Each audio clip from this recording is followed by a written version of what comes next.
শ্রীপুর থেকে আসার পরে রাতারগুল চলে গিয়েছিলাম। আর রাতারগুল থেকে আসার পর আমার এত জ্বর উঠেছিল, এই 3-4 দিন আমি একদমই বিছানা থেকে উঠতে পারিনি। প্রথম দিন তো একেবারেই বিছানা থেকে উঠতে পারিনি, তারপর একটু একটু করে একবার ভালো হয় আবার জ্বর উঠে, একবার ভালো হয় আবার জ্বর উঠে। তো 3-4 দিন পরে আমি বাহিরে বের হয়েছি। সন্ধ্যার দিকে দেখছিলাম যে একটু একটু জ্বর কমেছে, তো ভাবলাম একটু বাহির থেকে ঘুরে আসি, তাহলে মাথাটা বার কমবে।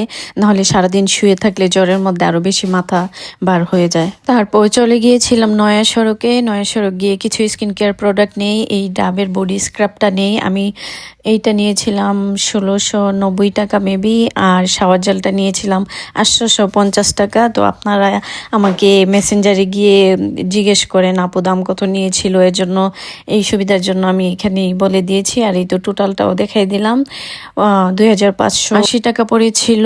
তারপর পরের দিন সকালে আবার বের হয়ে গিয়েছি। লাক্কাতুরার এদিকে যেতে চেয়েছিলাম, পরে আর চলে গিয়েছিলাম পাঠানটোলার এদিকে। গিয়ে দেখি আলীবাহার বন্ধ, তারপর আবার চলে গিয়েছিলাম। জায়গাটার নাম আমার মনে নাই। আলীবাহারের থেকে হাতের বাম দিকে ঢুকে আরেকটা চা বাগান, সেই চা বাগানে চলে গিয়েছিলাম। এই চা বাগানটাও অনেক অনেক বেশি সুন্দর।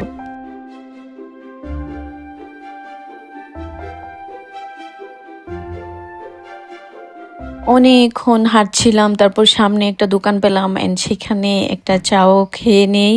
আর হাঁটতে হাঁটতে পরে দেখি এই বট গাছটা অনেক সুন্দর ছিল, আমার বট গাছও অনেক ভালো লাগে। তারপর শহরের গলি, এই গলি ওই গলি হাঁটতে হাঁটতে আমি যাচ্ছিলাম লাক্কাতুরার এদিকে যাব। তো এদিক দিয়ে শর্টকাট ছিল, এদিক দিয়েই হেঁটে হেঁটে চিপা গলি রাস্তাঘাট সবকিছু দিয়ে যাচ্ছি। পর সিএনজি নিয়ে চলে যাচ্ছিলাম এয়ারপোর্ট রোডে। এয়ারপোর্ট রোডে গিয়ে একটা লাবাং নেই, অনেক গরম ছিল, একটা লাবাং খেয়ে তারপর একদম মনটাকে শান্তি করে দেন চলে যাব বাইশটিল্লা। আর বাইশটিল্লা যাব এর 2 মিনিট আগেও জানি না, পরে ডিসিশন নিলাম কারণ এত রোদ ছিল।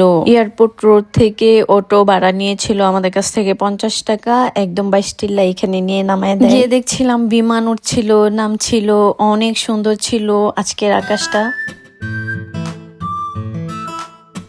আর আমি গিয়েই পানিতে আগে ঝাঁপ দিয়ে আগে জিজ্ঞেস করে নিয়েছি এটাতে সাঁতার কাটা যাবে কিনা। এখানে লোকরা ছিল, তারা বলেছিল যে হ্যাঁ, তবে যারা নৌকা চালায় তাদের একটু প্রবলেম আছে, কারণ আপনি নৌকা দিয়ে গেলে তারা টাকা পাবে এবং যতক্ষণ মন চায় ততক্ষণ সাঁতার কাটলে তারা টাকা পাবে।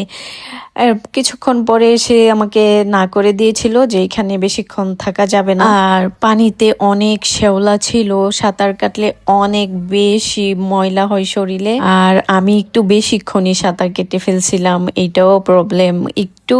আমি না নদী আর ফুল দেখলে মানে ঠিক থাকতে পারি না, আমার খুব বেশি পছন্দের জিনিস এই দুইটা, আমার ভালো লাগে অনেকক্ষণ। আমি সাঁতার কেটেছি প্রায় 2 ঘন্টার মতো।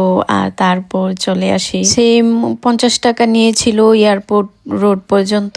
এই তো এয়ারপোর্ট রোডে এসে একটা চা খাই, আর আপু আমাকে মগ দিয়েছিল, আমি সেইটাতে না খেয়ে এটাতে খেয়েছি। যদি আপু আমাকে দেখে তাহলে অনেক রাগ করবে। আর বাসায় এসে আমি শুটকি রান্না করি, পাঙ্গাস মাছ আমার অনেক পছন্দ, রান্না করে এই তো রাতে ভাত খাবো না, রান্না করে রেখে দিয়েছি, শুধু মাছ নিয়ে তারপর বসে বসে মাছ খাচ্ছিলাম।